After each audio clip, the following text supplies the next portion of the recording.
गांव देहात का इस तरह का परिवेश वाकई कितना खूबसूरत लगता है ना। और ये भी दिखाता है कि कैसे प्रकृति के साथ जुड़कर हमारे गांव देहात के लोग आज भी अपना जीवन बसर कर रहे हैं। लेकिन हमारे गांव देहात की जो संस्कृति, जिसे मिट्टी की सौंधी खुशबू भी मिलती है, इसी में रची बसी है हमारी लोक कलाएं, हमारी संस्कृति।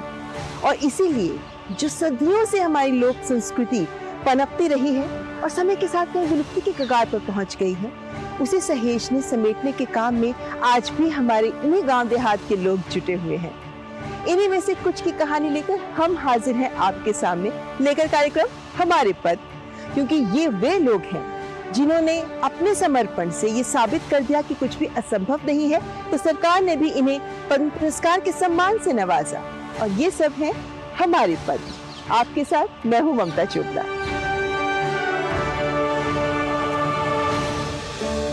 ये सुहावना मौसम और इसमें बज रही हो उस्ताद बिस्मिल्लाह खां की शहनाई। वाह क्या बात है ना। और शहनाई से याद आया, उस्ताद बिस्मिल्लाह खां के 5 शिष्यों में से एक है डॉक्टर एस भालेश भजंत्री। अपनी जिंदगी के 55 बसंत वो शहनाई वादन को ही समर्पित कर चुके हैं। इतने बेहतरीन शहनाई बजाते हैं कि उनकी शहनाई को सुनकर उस्ताद बिस्मिल्लाह खां ने खुद उन्हें दक्षिण भारत के बिस्मिल्लाह खां की उपाधि तक दे डाली थी। यही नहीं, हिंदुस्तानी गायन के लिए भी वे बहुत मशहूर हैं। 45,000 गीत गाए हैं, 50,000 से अधिक भजन गाए भी हैं, उनमें शहनाई भी बजाई है। कला के प्रति समर्पण का अनुपम उदाहरण है डॉक्टर भजंत्री, जिन्होंने अपने इस समर्पण के लिए ही तो प्राप्त किया है पद्मश्री का सम्मान।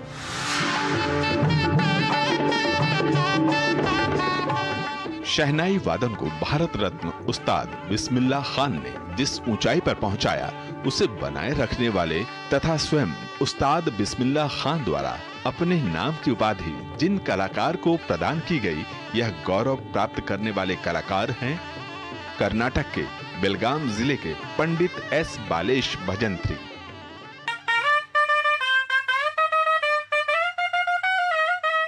जिन्हें उस्ताद बिस्मिल्लाह खान जी ने दक्षिण भारत के बिस्मिल्लाह खां की उपाधि दी थी।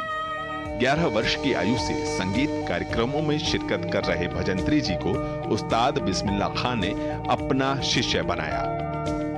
उन्हें कई अवसरों पर उस्ताद बिस्मिल्लाह खान के साथ शहनाई वादन करने का अवसर भी प्राप्त हुआ। उन्होंने हिंदुस्तानी और कर्नाटक संगीत के वरिष्ठ संगीतकारों के साथ कई जुगलबंदियां की हैं। मैं तो छोटा उम्र से शहनाई प्ले मैं एक छोटा आदमी इंडिया में बहुत बड़ा नाम आ गए, लेकिन हमको दिल में वो भी मैं छोटा आदमी है ऐसे बजाना, वो अच्छा बजाना ऐसे हमको दिल से। बाद में एसपी बालसुब्रमण्यम का मौका मिला, वो कभी भी रिकॉर्डिंग में आके जाके सब पहचान होगा, लेकिन हम किधर जाएगा, बालसुब्रमण्यम आए थे। सब लोग म्यूजिक डायरेक्टर के पास मैं जाके काम किया है। सब इंडिया में सब म्यूजिक डायरेक्टर, छोटा म्यूजिक डायरेक्टर, बड़ा म्यूजिक डायरेक्टर, सब लोगों के पास जाके सबका आशीर्वाद हमको मिला। सबको मिलने के बाद इधर से इधर तक है। पद्मश्री होने के बाद राजा साहब भी कचेरी बजाने के लिए गए थे, उधर बोलते हाँ पद्मश्री बालेश पद्मश्री बोल के सब लोगों को पहचान करता है। बाद में रहमान को मालूम पड़ा, रहमान सब लोगों को पद्मश्री सब लोगों को बालेश म्यूजिशियन में एक पद्मश्री अवार्डी, सब म्यूजिक डायरेक्टर को दिल में बहुत अच्छा प्यार आ गए थे। मैं नहीं सोचे थे, लेकिन पद्मश्री होने के बाद हमको सब लोग बहुत प्यार करता है, बहुत प्यार करके काम लेता है। बहुत खुशी हो गई, बहुत सम्मान करके हमको दिल को बहुत खुशी कर दिया। भारत सरकार बहुत शुक्रिया।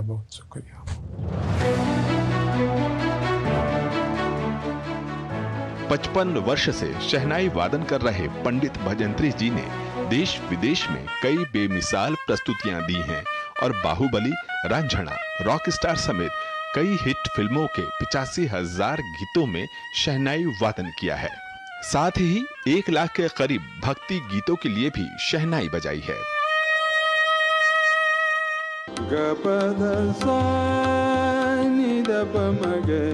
यही नहीं, गायन में भी वे अलग अलग भाषाओं के लगभग 1000 से अधिक गीत गा चुके हैं।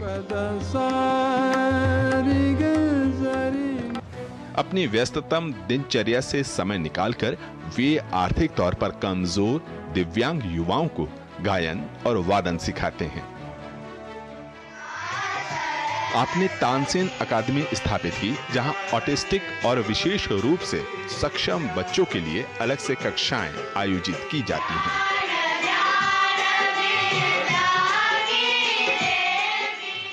हमारा पिताजी का जो 4th जनरेशन म्यूजिशियन है, हम भाई लोग 5th जनरेशन म्यूजिशियंस है। हम लोग जो हमको पढ़ाई हमने पिताजी विद्या दिया है, लेकिन हमको पिताजी को लीगेसी आगे लेकर जाने के लिए हम सब लोग संगीत में आए हैं। एक कॉल आया था, दिल्ली से आ रहा था। वो आने समय वो पिताजी का मोबाइल पर ही उन्होंने कॉल किया। वो पिताजी वो फ़ोन लेकर बात करने के लिए उनको शक्ति नहीं था, क्योंकि कोविड में अफेक्ट हुए थे पिताजी, बिस्तर में थे। और वो फ़ोन आ रहा था। आने के बाद एक बार उन्होंने कॉल अटेंड किया, वो हिंदी में बात कर रहे थे और कोई बात कर रहे थे बोलकर उन्होंने रख दिया। रखने के बाद ये बार बार फ़ोन आ रहा है बेटा बोलकर मुझे उन्होंने फ़ोन आकर दिया। बाद में वो 2-3 बार उन्होंने फिर फ़ोन किया। फ़ोन करने के बाद उनका लैंग्वेज पंडित एस बालिश साहब से हमको बात करना है। मैंने जाकर पिताजी को समझाया कि ये बहुत इंपॉर्टेंट कॉल है, कोई दिल्ली से फ़ोन कर रहे हैं। तो उनका कान में जाकर रखने के बाद हमारा होम सेक्रेटरी साहब उन्होंने पिताजी को अनाउंस किया कि हम इस साल का पद्मा अवार्ड हम आपको देने वाले बोलने के बाद मुझे क्यों दे रहे हैं, क्यों अवार्ड दे रहे हैं, उनको मालूम नहीं हो रहा था, कॉन्फिडेंटली नहीं हो रहा था। संगीत के क्षेत्र में विलक्षण योगदान के लिए उस्ताद बिस्मिल्लाह खान कला रत्न सम्मान, कर्नाटक कलाश्री समेत कई पुरस्कारों से विभूषित संगीत साधना से अपने गुरु उस्ताद बिस्मिल्लाह खान साहब की समृद्ध विरासत को आगे बढ़ा रहे पंडित एस बालिश भजंत्री जी को पद्मश्री से सम्मानित किए जाने पर हार्दिक शुभकामनाएं।